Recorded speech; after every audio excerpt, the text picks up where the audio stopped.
Jaylen Brown bumawi kay Bronny James. At pag-usapan natin mga amigo ang tatlong desperadong trade na pwedeng gawin ng Lakers ngayon.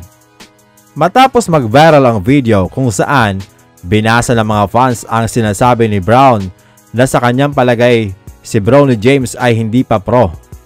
Aba, kumambyo ito mga amigo sa kanyang pinaka-latest na post sa X. Ayon kay Brown, may pagyayabang mo nga daw mga amigo na nakasama mo ang anak mo sa NBA. Nagpapakita daw ito ng kadakilaan at kung gaano nakatagal naglalaro si LeBron James sa liga. Dagdag pa ni Jaylen Brown na kay Bronny James daw mga amigo ang lahat ng tools para maging matagumpay ito sa NBA. Kaya naman papanoorin niya daw ito mga amigo na maglago dito sa NBA. Nagpapakalma si Jaylen Brown mga amigo, bumawi ng matindi. Well, kawawa naman talaga si Bronny James mga amigo kung saan nagiging target siya ng mga hater na LeBron James.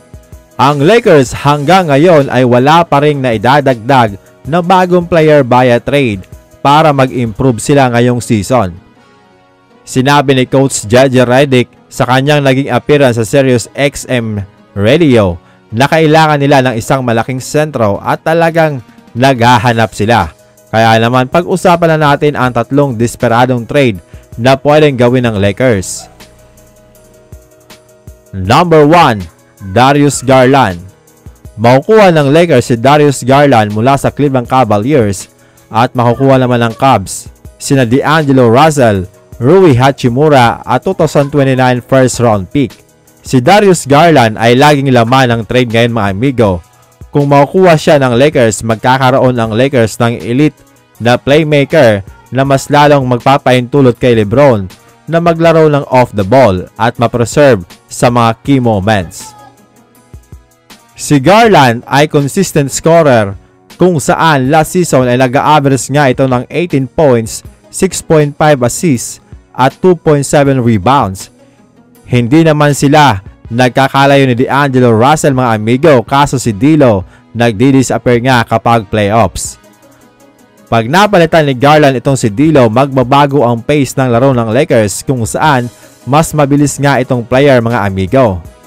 Number 2, DeAndre Ayton. Makukuha ng Lakers si DeAndre Ayton sa Blazers at makukuha naman ng Blazers sina Gabe Vincent, Rui Hachimura at Jared Vanderbilt. Ang Lakers gustong patibayan ang kanilang frontcourt at adding DeAndre Ayton, paniguradong gaganda lalo ang kanilang rebounding at may pangbanggaan na sila sa malalaking player ng opposing team. Isa sa kinuha ng Blazers ay si Donovan Clingan sa NBA draft. Ito ay isang sentro kaya malamang ay hindi nga priority ng Blazers itong si Ayton.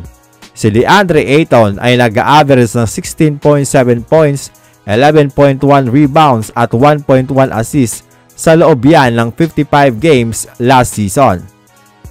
Ang pangatlo ay si CJ McCollum. Makukuha ng Lakers si CJ McCollum mula sa Pelicans at makukuha naman ng Pelicans sina D'Angelo Russell, Gabe Vincent at 2029 first round pick. Si CJ ay isang elite scorer, veterano at talagang may malaking experience na makakatulong sa Lakers lalo na pag kinakailangan may gagawa ng score.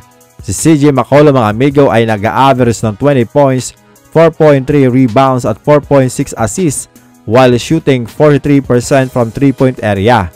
Ano sa palagay niyo mga amigo? Sino sa tatlong ito ang dapat kunin ng Lakers?